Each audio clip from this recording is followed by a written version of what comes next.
علیکم السلام و رحمت الله و برکاته. برادران گرامی، خلاصه برادران گرامی، پیغمبر اکرم صلی الله علیه و سلم در حدیث مسلم از ابی هریره روایت است که حدیث امام مسلم از ابی هریره روایت است که پیغمبر اکرم صلی الله علیه و سلم می‌فرماید ایوم امرأة اصابت بخورا فلا تشهد معنا العشاء الاخره. این در این حالتی که درباره زن چی میگه؟ حتی با مسجد رویش پیغمبر میگه کدام زنی که خوشبویی میزند، کدام زنی که خوشبویی میزند، پس با همراهی ما نماز خفتن نخواند، با همراهی ما نماز خفتن نخواند، منش میکند، این نماز منش میکند. به سبب چی؟ به سبب آنه که زن عطر زده است، زن خوشبویی زده است. این یک حدیث برادران گرامی، پیغمبر از نماز منش میکند، از نماز. حدیث در ابن حبان، در ابو داوود، ابن خزیمه، حاکم، ابن خلاصه همه روایات از ابی موسی اشعری روایت است که پیامبر اکرم صلی الله علیه و آله میفرماید که ایوم امرأة استعطرت، کدام زنی که خوشبویی میزند، عطر میزند،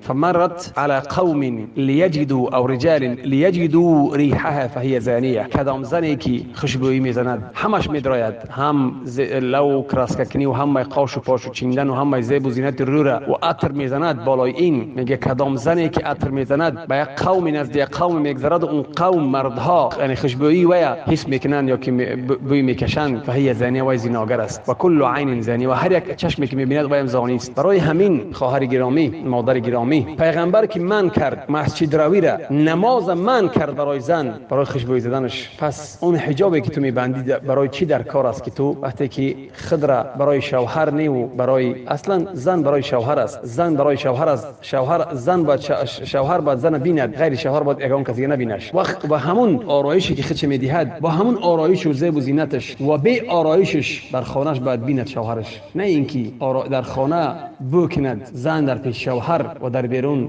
وقتی که برآمد به پیش مردان و پیش دیگران خوشبویی زند که تماما برعکس. این زن نه خدا و نه رسول دوست می‌دارد، این زن نه خدا و نه رسول صلی الله علیه و سلم دوست می‌دارد، برای خلاف قرآن و سنت کرده است که روی سنت زن به شوهر زیب و زینت میکند و شوهر برای زن. بعد اون مردی که زنش میماند میبیند که زیب و زینت میکند، برای بیرون میرود و مردان میبیننش، وای برای مردا خش زیب و زینت میکند که بگن خوشوای، وای برای شوهر شای. بعد خیلی مرد دیوس نمیشود که بین زن شب خیلی میرود و زیب و زینت میکند. از خدا نمیترسد اون مرد، از خدا نمیترسد اون زن که همسرای پیغمبر صحابگان نمیشناختند. اما یک بار از مسجد برآمد اعتکاف بود، وقتی دید صحابه دیدنش خطاب کردند، گفت که الا رسلیکم، آیسته آیسته باشید، خطاب نکنید، انها صفیه زوجی، این صفیه همسر من. یعنی پیغمبر پیشکی گفت که برای گمانی بد نکنند، کافر شوند به گمانی بد کردنشون. معنای این حدیث است که همسرای پیغمبر نمیشناختند. برای همین خواهر گرامی از خدا بترس، همین کار تو زیناست، همین کار تو هم زیناست. برای چی؟ برای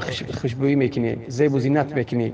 وقتی یک مردی هوس را میخرد، از دم تو میشود، شاید که تو ایمانت ضعیف شود، شاید یک گپی میزند که دلت میکشد، خلاصا میره و مرد زنا میکنی. همین برام پیغمبر میگه که فهی زانیه، به همین معناست. از خدا بترس. اون چی حجاب تو میکنی که زیب و زینت کنی و حجاب کنی، اون چی حجابای میکنن که سر میپوشونن و همه دیگه لباسای زیریش همش تنگ و شفاف باشد، همه تنش نمایان باشد. چه حجاب؟ این انسان خودش فریب بینه روز قیامت. از خدا بترسید که بیشتر اهل دوزخ شمایید. از خدا بترسید که بین خودتان و بین دوزخ وقایه ایمانید، پرهیز کنید، پرده ایمانید که دوزخ ندروید. از خدا بترسید. شما برای شوهرید، نه برای کوچه.